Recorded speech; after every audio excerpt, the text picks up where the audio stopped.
Hello friends, in this video lecture today we will see external memory interfacing in 8051. There are two memories available in 8051. One is the program memory and another one is the data memory.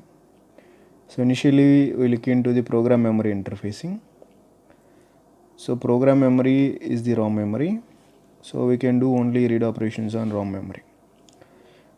Generally in 8051 there is internal ROM memory and internal RAM memory, that is both program and data memories are internally available in 8051.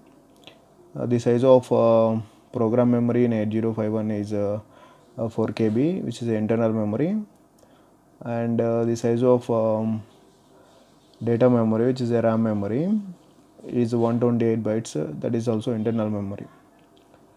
So in addition to the internal memory, you can also interface external memory to the 8051. Now, so that is what we are doing now. We are going to interface an external 64 KB of memory to the 8051.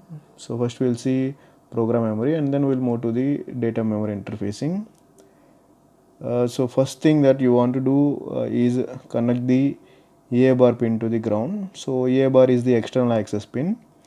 So if the EA bar pin is connected to the ground, which means that you are accessing the external memory. So EA is the external access pin. So if this external access pin EA bar is connected to a ground, that is 0, logic 0, then the 8051 will be accessing the external memory. In case if the EA bar pin is connected to logic 1, that is voltage plus VCC, which means that the 8051 is accessing the internal memory. So based on the EA bar connection, you can choose the internal memory or external memory for the 8051. Now we are interfacing the external memory. So for that I have connected a EA bar pin to the ground 0, and now that 8051 is connected to now the ROM through the address and data buses. So we use two ports of 8051. One is port 0, another one is port 2. Two ports of 8051. Port 0 provides the multiplexed address and data, and port 2 provides the higher order data bus. Higher order address bus. So in port 0 we have both address and data multiplexed. So what we do is we use an ALE signal, that is the address latch enable signal, ALE signal. So by using ALE signal we can demultiplex the address and data. So that is whenever this ALE signal is high, then valid address will be available on the address lines. That is whenever this ALE signal is high, it is connected to the enable pin of the latch. Then whatever the data available on the port 0 will be stored in the latch, and then it is available over the address lines A0 to A7 to the ROM. So this is how the address is demultiplexed. And whenever the ALE is low, so here ALE is active high signal, so when it is high, the data, that is the address, gets stored in the latch. And whenever the ALE signal is low, then data bus is activated, that is D0 to D7 is activated, so that you can read the data from the ROM memory. So on ROM only you can perform a read operation. So when ALE signal is low, you can read the data from the ROM memory on the data lines D0 to D7 to the port 0. And similarly port 2 provides the higher order address bus, higher order address bus A8 to A15. So port 0 provides lower order address A0 to A7, and port 2 provides the higher order address A8 to A15. In total we have a 16-bit address bus. So with the help of a 16-bit address, that is A0 to A15, 16-bit address, you can address 64 KB of memory. So that is 64 KB of ROM memory can be interfaced to the 8051. And the ROM is selected with the help of CS bar, which is active low signal, through the decoder, and address lines are used as the inputs to the decoder to select the CS ROM that is connected to the CS bar. So A14 and A15 address lines, so two address lines A14 and 15 are connected to the decoder through which ROM is selected, ROM chip CS bar is selected, and then the read signal of the ROM is activated through the PSEN bar, which is a program store enable. So PSEN bar signal of 8051 is a active low signal, program store enable signal. So whenever the signal is active low, then it activates the read signal of the ROM so that it allows the 8051 to read the data from the ROM memory. So this is how we can interface the program memory to the 8051. Now let us look at interfacing the data memory with the 8051. So if you look at the data memory interfacing, so here it is shown how the RAM is interfaced to the 8051. Interfacing external data memory to the 8051, that is RAM to the 8051 memory, 8051 controller. So here also external access pin, which is active low signal, is connected to the ground, indicating the external memory access. And here also two ports, port 0, port 2 are used to provide the address and data for the RAM memory. So port 0 provides the lower order address and port 2 provides the higher order address. So whenever ALE is high, so the data gets the address gets stored in the latch or the lower order address A0 to A7, and then when it is low, you can do two operations on the data bus, that is you can perform both read and write operations, because RAM allows both read and write operations. So when ALE signal is low, then you can read the data from the RAM memory or the data lines D0 to D7, or you can write the data to the RAM memory or the data lines D0 to D7. So both read and write operations can be performed. And port 2 is used to provide the higher order address A to A15. And just in a similar way to the program memory interfacing, a decoder is used to select the RAM memory, and the address lines are used as inputs to the decoder to select the RAM chip. And in addition to this, port 3 lines are also used for control signals, to provide the control signals for the RAM, that is read and write control signals for the RAM. So in port 3 we are using port 3.6 and 3.7 pins. So 3.6 pin is used to provide write signal to the RAM, and 3.7 is used to provide read signal to the RAM. So whenever active low signal is sent, logic 0 is sent on 3.6, write signal is activated, and whenever logic 0 is sent over the 3.7 pin, that is P3.7, then read signal is activated. So this is how data memory is also interfaced to the 8051. So you can also have a RAM of size 64 KB by using these external address lines. So this is how we interface the RAM and ROM memory, that is program and data memories, to the 8051. Now let us look at the timing diagram for this memory access. So here the timing diagram is shown for external program memory access, that is the ROM memory. So on RAM memory only one operation, that is only read operation is performed for external program memory. So here 6 states are shown. So each state is having 2 clock cycles, and 6 different states are shown here, S1 to S6.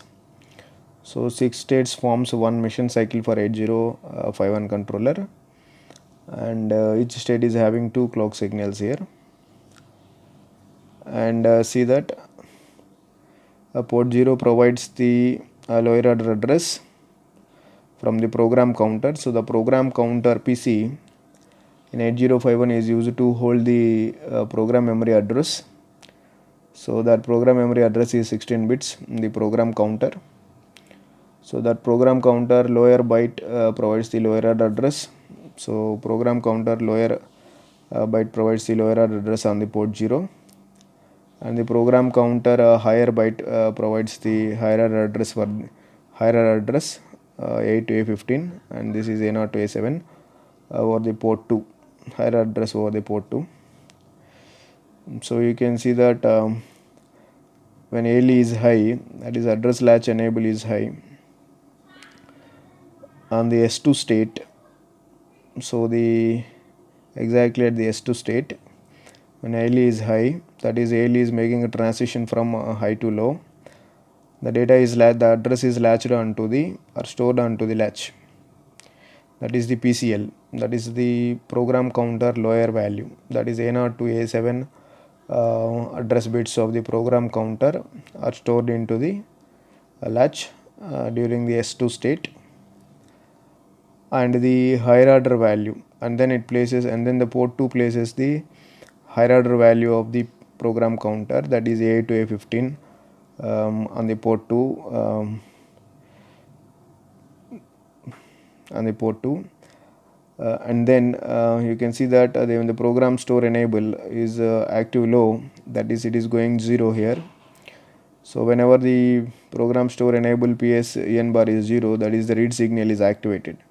So here whenever the program store enable is low, then it allows the controller to read the data from the memory, program memory. So that is done exactly in the state S4. So when this PSN bar is going from 0 to high, then that is a valid operational code is available on the data lines. So from program memory we access the instructions, so that is the operational code is accessed from the program memory. So that operational code is placed over the data lines D0 to D7 in the state S4, and then S5, S6 they are used for the next memory access. That is in a single mission cycle or one mission cycle, two memory read cycles are possible in 8051. That is 2 ALEs are given here after the S4. During the S4 another ALE signal is coming. So if you are having 2 byte instructions, 2 byte instructions for read operation, then it is done in a single mission cycle with the help of 2 ALEs. That is another ALE is generated during S5 and S6 states. So this is the timing diagram for the external memory access. So it is very simple. So initially the ALE signal should go high, address latch enable. So when ALE is high, then the address over the port 0 is latched onto the memory, that is it is stored into the latch, and then when the ALE signal goes low, then the port 2, then there is a valid address available on the port 2, that is higher address A8 to A15, and then after ALE goes low, after some time the PSEN bar is also goes low. When PSEN bar goes low, then the microcontroller can read the data from the program memory. So during the S4 state, when PSEN bar is going from low to high, a valid operational code is available. The program memory, that is the ROM memory, places the valid operational code onto the data lines D0 to D7, and then you can use S4 and S6 lines as states, S4 S6 states for the next memory access. In case if you are having only 1 byte operation, then the second byte operation is discarded, and that is second ALE signal is discarded in the operation. Whereas in case if you have 2 byte reading instructions, then the second ALE signal is continued. So this is the timing diagram for the external program memory access. Now let us look at the timing diagram for the data memory. So this is the timing diagram for the external data memory access. Here you can do both read and write operations, and this timing diagram is shown for the write operation. So the write signal is given. So in the place of write signal, simply you can replace RD signal to make the timing diagram for the read operation.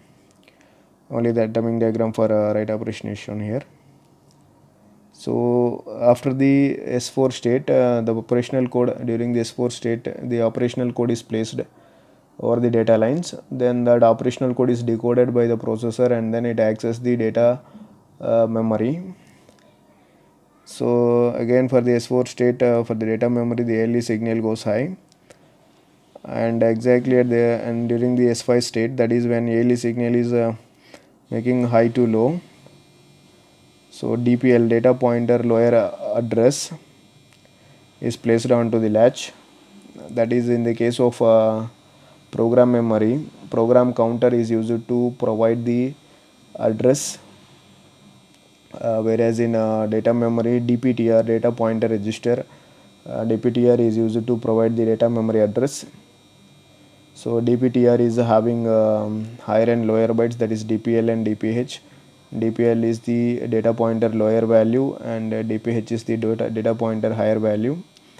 So DPL provides the lower order address of the data memory and DPH provides the higher order address of the data memory.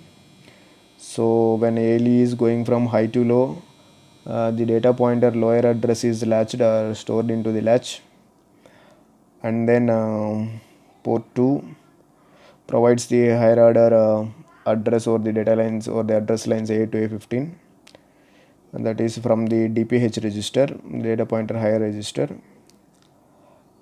And then when the read signal goes low, so read signal is a active low signal, so when the read signal goes low, then the valid data is written to the RAM memory by the processor. So here we are doing a write operation, so processor writes the data to the RAM memory.